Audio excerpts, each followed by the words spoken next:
Chers collègues, mesdames et messieurs, tout d'abord, je voudrais remercier Sabine Cornelou et Étienne Pateau pour cette invitation. C'est un honneur et en même temps un très grand plaisir d'être ici dans cette célèbre salle 102 et de pouvoir partager avec vous mes idées sur la transnationalisation du droit commercial.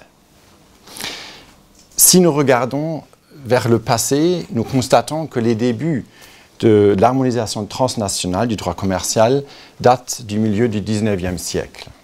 À l'époque, c'était le traité multilatéral qui était l'instrument clé, l'instrument de choix. Peu à peu, d'autres types d'instruments ont été développés si bien que certaines voix annonçaient déjà la fin du traité multilatéral comme instrument clé pour l'harmonisation transnationale du droit commercial. Mais la Convention internationale est restée un modèle de succès. Par contre, elle a évolué et elle se montre dans un nouvel habit, un habit qui est très souple. Et l'analyse de cette évolution est le sujet de ma contribution d'aujourd'hui. Dans ma première partie, j'analyserai les débuts de l'harmonisation transnationale du droit commercial au sens moderne avec les traités multilatéraux. Dans ma deuxième partie, j'examinerai les raisons de l'apparition de nouveaux types d'instruments et dans ma troisième partie, j'essaierai de démontrer l'importance de l'instrument classique du traité multilatéral dans son nouvel habit. Vous trouvez la structure sur le papier que je viens de distribuer aussi avec quelques détails complémentaires. L'avènement de l'harmonisation transnationale du droit commercial au sens moderne remonte à la révolution industrielle dans une phase où le transport transfrontalier était devenu possible à grande échelle. L'invention du chemin de fer, avec le développement du réseau ferroviaire et l'introduction de la navigation à vapeur, établit la base technique pour transporter des marchandises sur de longues distances et ainsi aussi à travers les frontières des États nationaux qui venaient juste de se former. Dans le contexte des jeunes codifications nationales qui venaient d'être créées, la nécessité d'établir des règles transnationales pour les situations transfrontalières s'était avérée assez rapidement comme évident. Et avant d'entrer dans les détails, juste quelques mots à propos de la terminologie qui n'est pas clairement établie dans notre contexte. Moi, j'utilise le mot transnational pour caractériser toutes les règles qui ont été établies au niveau transfrontalier dans l'objectif de produire des effets soit unifiants, soit harmonisants pour les relations privées. Alors c'est plutôt une terminologie large que j'applique. Le besoin de développer de telles règles transnationales était particulièrement prononcé dans les domaines suivants. Le droit des transports, le droit des sûretés, le droit des opérations de paiement et le droit de la propriété intellectuelle. Comme matière accessoire, le droit de procédure civile qui est indispensable pour faire exécuter les droits individuels était aussi concerné. Dans tous ces domaines, nous trouvons très tôt des instruments d'harmonisation, tous dans la forme d'un traité multilatéral. Compte tenu de l'émergence des États nationaux, à l'époque encore relativement jeune, mais déjà très fort, ce choix d'instruments était sans alternative. L'initiative pour de tels projets venait souvent d'associations privées, en particulier de l'Association de droit international fondée à Bruxelles en 1873. À cela s'ajoutaient des associations privées qui se concentraient sur certains domaines très spécifiques, comme par exemple dans le transport maritime, le Comité maritime international fondé en 1897 sous le régime du droit belge avec un siège à Antwerp. Ces associations privées coopéraient avec certains États qui invitaient par la suite à une conférence diplomatique pour finaliser les travaux préparatoires sous la forme d'un traité multilatéral. L'approche poursuivie au niveau du contenu est bien illustrée par la Convention de Bruxelles de 1926 pour l'unification de certaines règles relatives aux privilèges hypothèques maritimes dont les premiers travaux préparatoires avaient déjà commencé dans les années 1880, une convention qui est encore en vigueur. Cette convention prévoit le mécanisme suivant. Les États parties reconnaissent les droits réels qui ont un caractère de sûreté et qui ont été valablement créés sous le régime de notre État partie, sous le pavillon duquel le navire navigue, et qui ont été enregistrés dans un registre public. Ce mécanisme combine donc une règle de conflit de loi classique avec une obligation de reconnaissance. La validité de l'acte qui crée la sûreté est évaluée sur la base du droit de l'État du pavillon, mais pour avoir de l'effet dans les autres États parties, ce droit réel doit en plus être enregistré dans un registre public. La formulation de cette règle démontre clairement la conception de la souveraineté des États nationaux de l'époque. Les États parties se soumettaient à une obligation de reconnaissance par un accord de droit international public. Nous voyons donc que l'accent fut mis sur l'idée que les États parties étaient obligés par le droit international public d'aménager leur système de droit privé d'une certaine manière. La mise en avant de la souveraineté des États nationaux qui devient visible dans cette conception explique pourquoi dans cette phase de la transnationalisation du droit commercial, le traité international était l'instrument de choix sans alternative. La notion du droit était si étroitement liée au principe fondamental de la législation étatique que d'autres idées n'avaient même pas été envisagées. Ceci n'a pas changé dans un premier temps quand d'autres domaines sont venus au centre des projets d'harmonisation du droit commercial. Un exemple important est le droit de la vente à partir des années 1930. Les recherches préparatoires impressionnantes d'Ernst Rabel aboutirent à 2 conventions internationales relatives à la vente internationale des objets mobiliers corporels, négociées sous l'égide d'Unidroit, avec un siège à Rome, et conclues à La Haye en 1964. Il est intéressant de noter que ces conventions, comme beaucoup de conventions internationales à l'époque, sont composées de 2 parties. Les règles de droit commercial, qui étaient le véritable objet de l'effort de la transnationalisation, se trouvaient seulement dans la 2e partie sous forme d'une annexe. La partie principale est beaucoup plus courte et comprend l'obligation des États parties de transposer les règles de l'annexe dans leurs systèmes nationaux. À partir des années 1970, les désavantages des traités multilatéraux sont devenus de plus en plus visibles et l'objet de discussions nombreuses. L'un des principaux points de critique concernait la lenteur du processus de la conclusion et de l'activation des traités multilatéraux, à partir de l'idée jusqu'à l'obtention du nombre de ratifications requis, en passant par les négociations et la conférence diplomatique. Un autre point critique concernait le contenu des conventions internationales. Des différences insurmontables entre les différents systèmes nationaux aboutirent à des compromis minimalistes, des lacunes et des formules peu claires, voire floues, choisies exprès avec l'objectif de cacher des désaccords profonds. Les règles transnationales n'étaient souvent pas assez convaincantes et modernes pour réaliser les avancées espérées. Certaines conventions étaient signées par un nombre suffisant d'États, mais n'ont jamais atteint le nombre de ratifications exigées. D'autres sont entrées en vigueur, mais n'ont pas pu, en raison du petit nombre d'États parties, produire des faits à grande échelle. Il y a aussi des conventions qui avaient beaucoup de succès. Ça existe aussi, mais il y a aussi un nombre important qui a eu moins de succès. Ça dépend des domaines. Le domaine des transports était un domaine où les conventions étaient toujours très importantes. Il y avait beaucoup de succès, on peut en parler encore après. Mais globalement, il y avait quand même beaucoup d'inconvénients. Et comme ça, il n'est pas surprenant que d'autres instruments aient été cherchés, surtout pour les projets de transnationalisation du droit commercial, qui étaient destinés à aller au-delà de l'approche préexistante et à couvrir des domaines de droit assez larges. Un exemple est le projet initié à cette époque par Unidroit, visant à harmoniser le vaste domaine du droit général des obligations contractuelles. De ce projet sont issus les principes d'Unidroit relatifs au contrat du commerce international de 1994. Contrairement à sa dénomination, cet instrument ne contient pas seulement des principes, mais plutôt des règles très concrètes. Le titre a été choisi avec l'objectif de les distinguer clairement des lois modèles. Ainsi, Unidroit voulait clarifier que cet instrument ne s'adresse pas seulement aux législateurs nationaux, mais aussi à d'autres acteurs, en particulier aux individuels qui concluent un contrat commercial.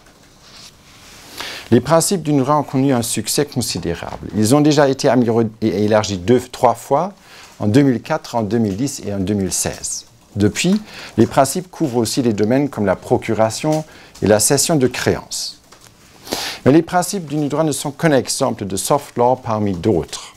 Dans les années 1950, les États-Unis avaient déjà proposé à la conférence de La Haye de recourir aux instruments de loi type ou loi modèle à la place d'un traité multilatéral.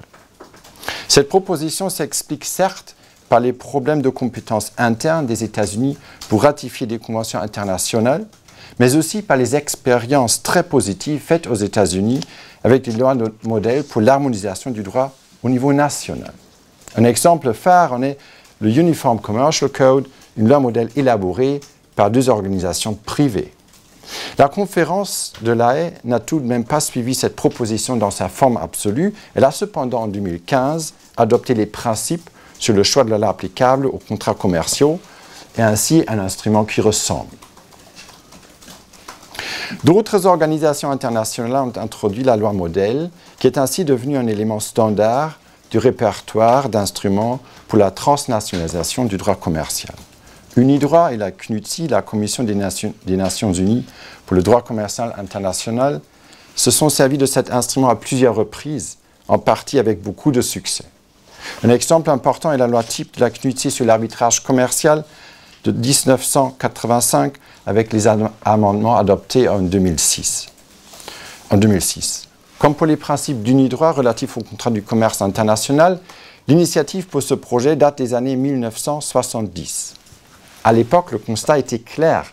Dans beaucoup de systèmes juridiques, entre autres en Allemagne, les règles nationales de l'arbitrage, qui s'appliquaient aussi aux arbitrages transnationaux, avaient besoin d'être réformées. Par exemple, en Allemagne, le droit d'arbitrage national, qui s'appliquait aussi aux arbitrages transnationaux, prévoit que 2 arbitres siègent et décident. C'est un peu compliqué, on peut s'imaginer. Alors, on avait besoin de réformes, et ça, c'était la situation dans plusieurs États. Et comme ça, c'était le moment idéal pour une loi modèle comme point d'orientation pour les législateurs nationaux. Mais dans cette situation, il était aussi clair que le modèle devrait être développé rapidement. Rapidement, parce qu'au niveau national, on voulait rapidement réformer les lois nationales.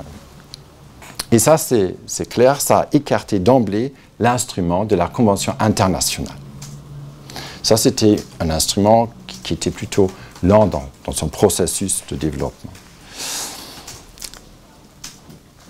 Et comme ça, la stratégie de la CNUTSI de choisir une loi modèle était couronnée de succès. Le groupe de travail a mis seulement 4 ans à partir de son mandat officiel pour finir un texte qui a eu de l'effet à très grande échelle.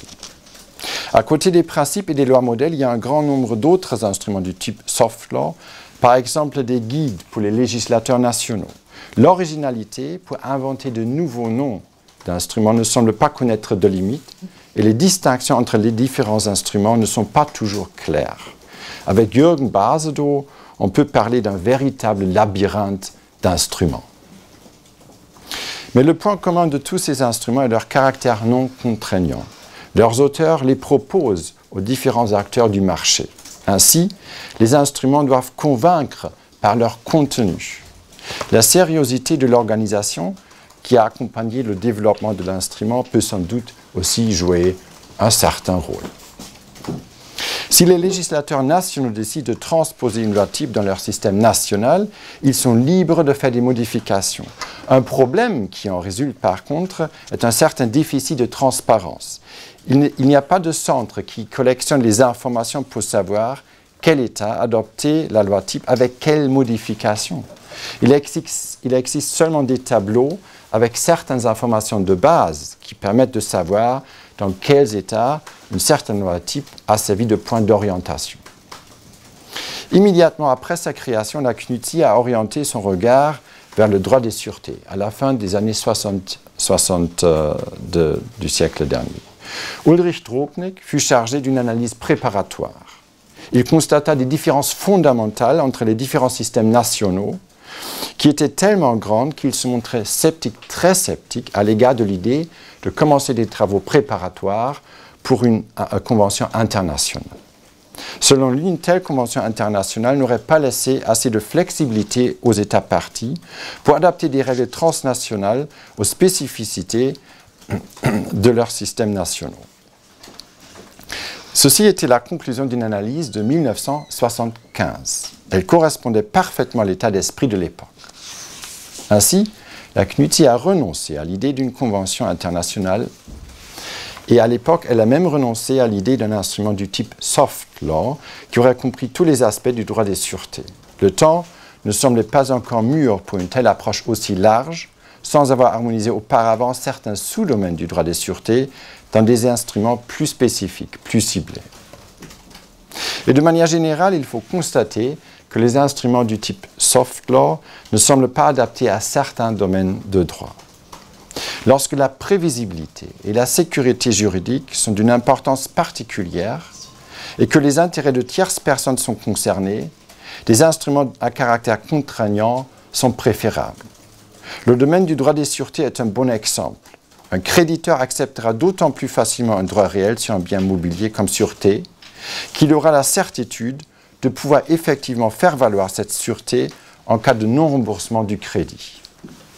S'il s'agit d'un bien qui traverse régulièrement les frontières, l'exécution de la sûreté à l'étranger dépend de plusieurs facteurs.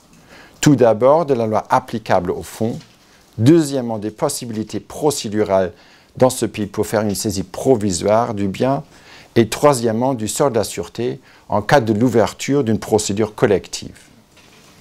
S'il s'agit d'un bien utilisé dans de nombreux pays, comme un avion, le créditeur ne saura pas par avance où le bien se trouvera quand il aura besoin de faire valoir la sûreté. Lorsqu'en raison de la complexité du cadre juridique, le risque que le créditeur ne puisse pas exécuter la sûreté est trop grand, le créditeur n'acceptera pas l'avion comme sûreté ou il demandera des intérêts prohibitifs. Ceci limitait pour certaines compagnies aériennes les possibilités d'acquérir de nouveaux avions de manière considérable. Une telle situation est défavorable pour tous les acteurs concernés. Pour les compagnies aériennes, ça c'est clair, mais aussi pour les producteurs d'avions et aussi pour les établissements financiers. UNIDROIT fut sensibilisé à ce problème et décida de lancer un projet pour améliorer la situation. Dès le début, il était clair que la sécurité juridique nécessaire ne pouvait être obtenue que par la voie d'une convention internationale. Le tableau des États parties permet de vérifier rapidement quels États ont ratifié l'instrument de la Convention et quels modules s'appliquent. Au niveau du contenu, il était clair que la Convention ne devait pas seulement contenir des règles d'un domaine de droit spécifique, par exemple du droit des sûretés, mais qu'elle devait plutôt couvrir tous les domaines de droit concernés par l'exécution d'une sûreté. Quels sont ces domaines ?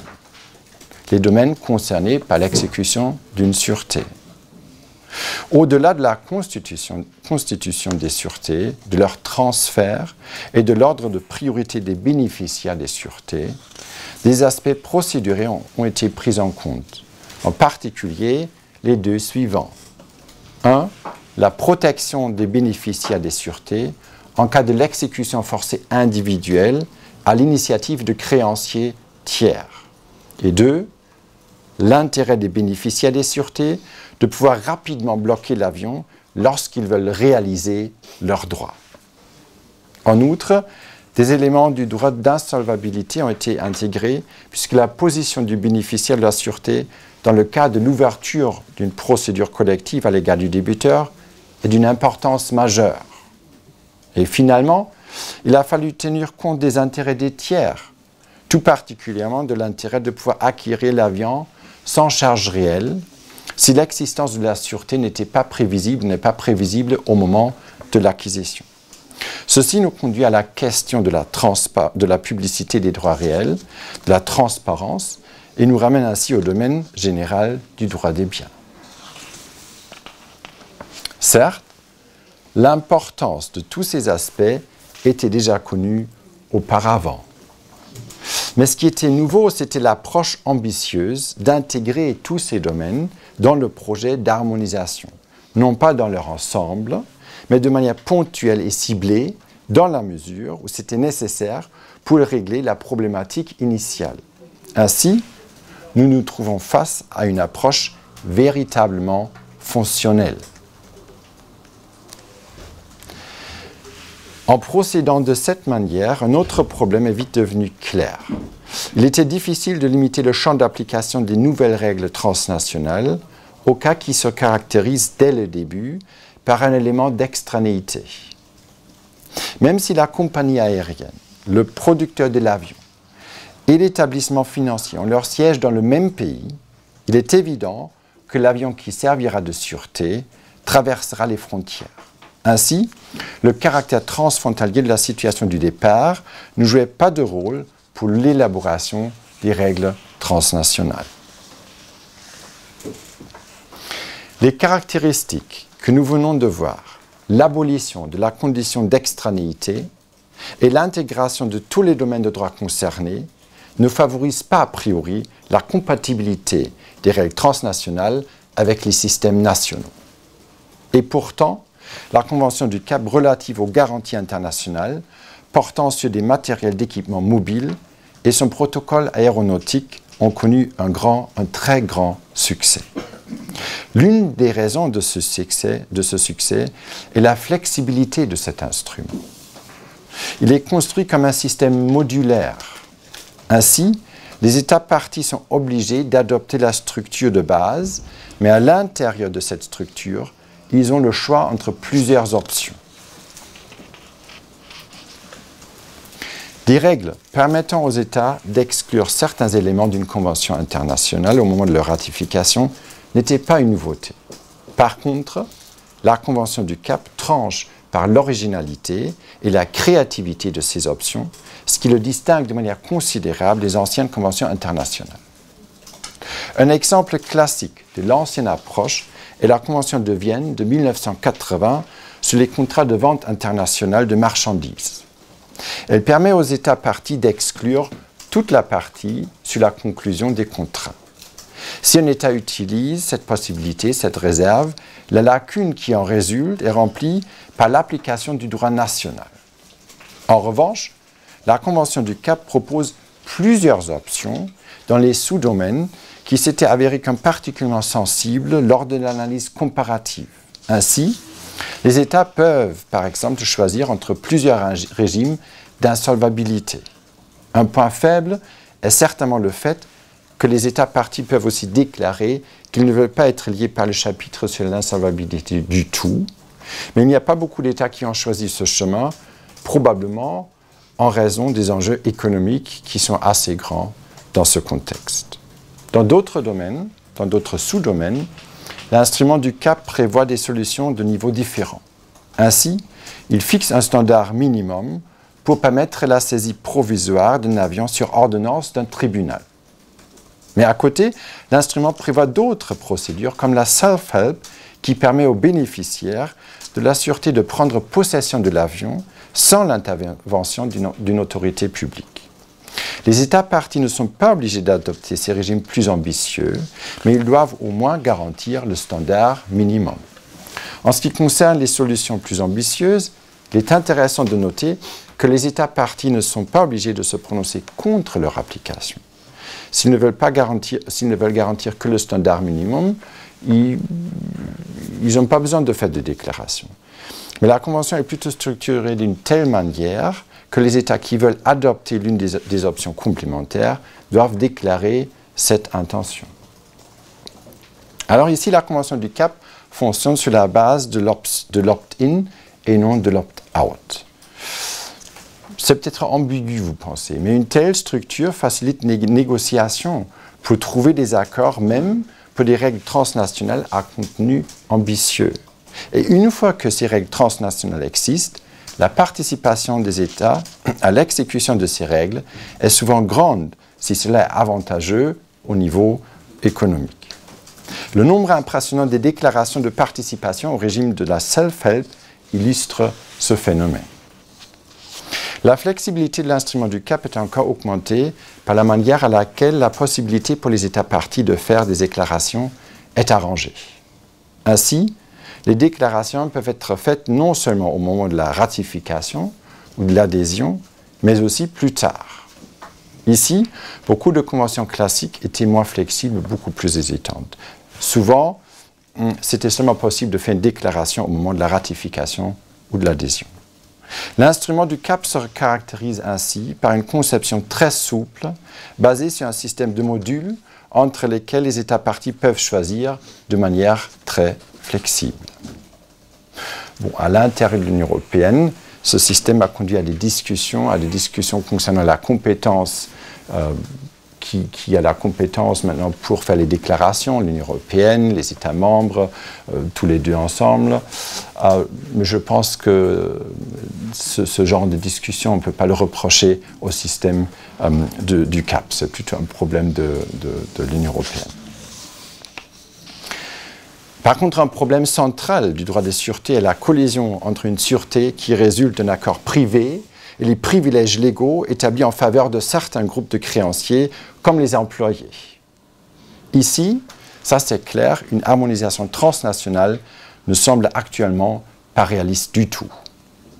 Il est donc tout à fait convaincant que l'instrument du CAP ne s'aventure pas sur ce terrain. Il a trouvé un chemin garantissant la transparence qui est nécessaire mais aussi suffisante dans ce contexte. Sur la base de cette conception, les privilèges nationaux ne sont prioritaires que si l'État qui les prévoit a indiqué leur existence auprès d'Unidroit. Ces informations sont par la suite accessibles sur Internet. Ici, l'instrument du CAP laisse aux États parties la plus grande liberté et se limite à établir un système qui fournit aux établissements financiers la transparence qu'il leur faut. Le caractère flexible et souple de l'instrument du CAP ne résulte d'ailleurs pas seulement des règles ponctuelles que nous avons vues, mais ce caractère est plutôt inhérent à la construction de base de cet instrument. Ceci devient clair à deux niveaux. Premièrement, au niveau de son objet principal et deuxièmement, au niveau de son système extérieur. Au niveau de son contenu, la Convention du CAP se caractérise par la création d'une sûreté qui est véritablement transnationale. Cette sûreté est constituée en vertu des règles transnationales sans recours au droit national. Et elle a des effets à l'égard des tiers dès lors qu'elle est enregistrée dans un registre transnational établi exclusivement pour le fonctionnement de l'instrument du CAP. Cette garantie transnationale ne remplace pas les garanties qui existent en vertu des lois nationales. Elle se rajoute au système des garanties. Et ainsi, la Convention ne modifie pas la structure des droits des sûretés nationaux. Cette approche a évité de devoir choisir entre les différents types de systèmes nationaux, entre le système moniste, connu aux États-Unis, et le système pluraliste, basé sur une variété de différents types de sûreté bien connus de la France. L'impact sur les systèmes nationaux est toutefois inévitable dans la mesure où une sûreté transnationale constituée en vertu de la Convention du CAP et enregistrée dans le registre transnational est prioritaire par rapport à une sûreté nationale qui n'est pas enregistrée au registre transnational. Le système extérieur de l'instrument du CAP se caractérise aussi par un format très original. Au début, les travaux se sont concentrés sur les matériels d'équipement aéronautique. Mais dès le début, il était clair qu'il y avait d'autres biens qui posaient des problèmes semblables, puisqu'ils traversent aussi régulièrement les frontières ou qu'ils ne se laissent pas rattacher physiquement au terrain national d'un État. Le regard s'est porté assez rapidement vers le matériel ferroviaire et les satellites.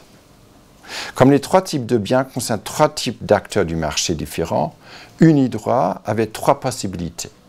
L'élaboration d'une seule convention avec l'option pour les États parties de déclarer un opt-in isolé pour chaque type de bien, ou bien Unidroit aurait pu essayer de développer trois conventions comprenant chacune une partie avec des règles générales et une partie avec des règles spécifiques. La troisième possibilité était la combinaison d'une convention de base pour les règles générales avec plusieurs protocoles pour les différents types de biens. Le groupe de travail s'est décidé pour cette dernière solution. Il faut dire qu'ainsi le groupe de travail a montré des qualités, on peut presque dire, clairvoyantes. Car, pour Unidroit, la participation de tous les groupes d'acteurs économiques concernés était essentielle.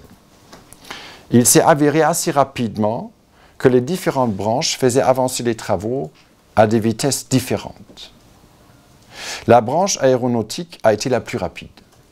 Avec un peu de recul, on suivit d'abord le protocole ferroviaire et puis le protocole spatial. Cette approche sectorielle, branche par branche, correspond à ce qu'on appelle le commercial approach. Mais il faut aussi voir que les trois protocoles ont des succès très très différents. Ouais. Le protocole aéronautique a eu un très très grand succès. On ne peut pas le dire pour le protocole spatial. Pour le protocole ferroviaire, c'est encore à voir. Le protocole spatial est aussi un peu critiqué au niveau du contenu. Par la pratique, c'est peut-être quelque chose que nous pouvons encore analyser pendant la discussion. Cette approche, cette commercial approach, met l'accent sur la fonction de service, de la transnationalisation du droit commercial. Les projets doivent être réalisés dans les domaines où les acteurs du marché formulent un besoin dans ce sens. Malgré toutes les crises des dernières années, l'économie reste très globalisée, ce qui est facilité par les moyens de transport et de communication modernes. Ainsi, le besoin d'une certaine transnationalisation du droit commercial est existant dans beaucoup de domaines. Le 22 novembre 2019, un autre protocole complémentaire a été adopté, le protocole MAC, qui concerne les matériels d'équipement minier, agricole et de construction. Afin de garder la flexibilité nécessaire pour développer des règles transnationales modernes et convenables pour chaque branche, la Convention de base prévoit explicitement que les protocoles complémentaires prévalent sur les règles générales de la Convention. À cela s'ajoute une règle qui permet la modernisation des règles de l'instrument du CAP sans que l'accord de tous les États parties ne soit nécessaire. Une pétrification des règles transnationales, ennemie de toute modernisation du droit, est donc exclue.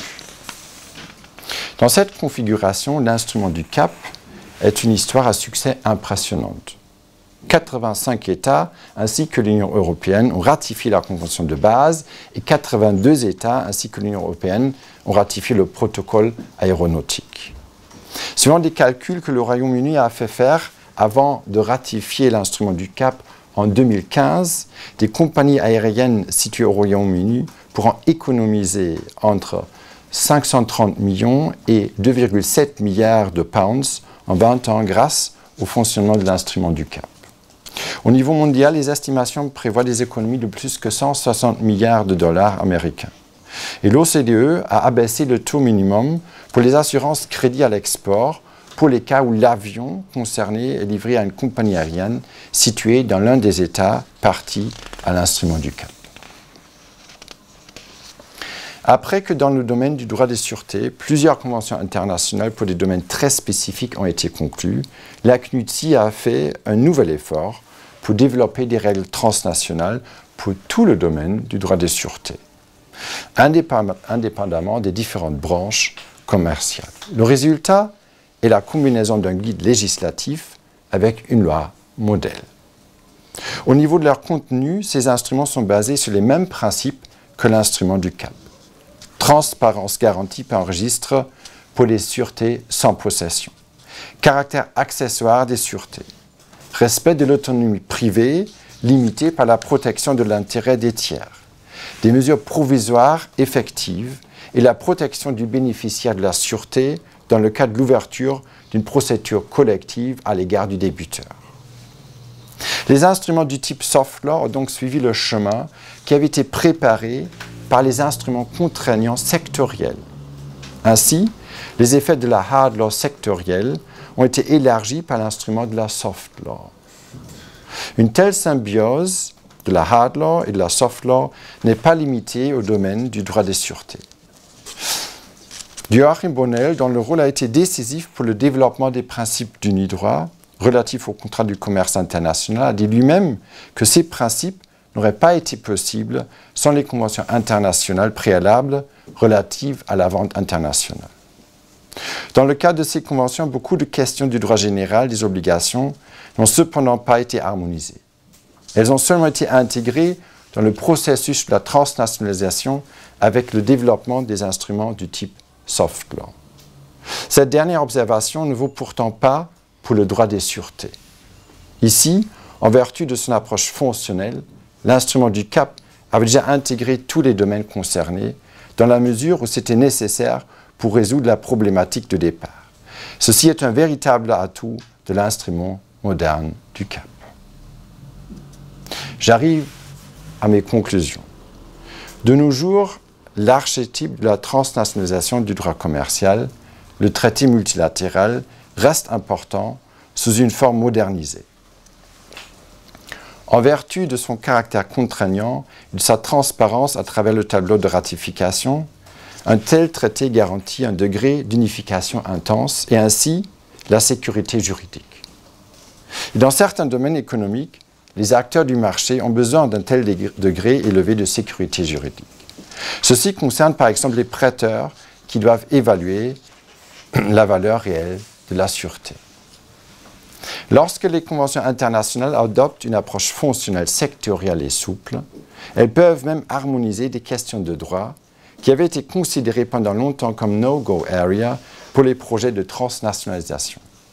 Si la flexibilité est configurée de manière intelligente et répond à un véritable besoin économique, elle ne risque pas de miner la sécurité juridique envisagée. La fixation d'objectifs de résultats, la détermination d'un standard minimum et un système modulaire en combinaison avec une neutralité à l'égard des différents systèmes nationaux sont les éléments de la hard law souple moderne. Dans le cas idéal, ces effets limités à des domaines spécifiques sont élargis par l'instrument plus général du type soft law.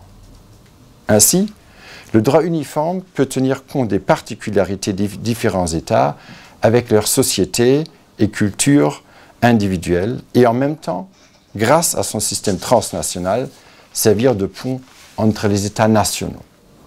Transposant les idées de Gottfried Wilhelm Leibniz du XVIIe et XVIIIe siècle au développement du droit commercial transnational moderne, on peut donc dire que le droit transnational doit garantir l'unité tout en respectant les différences.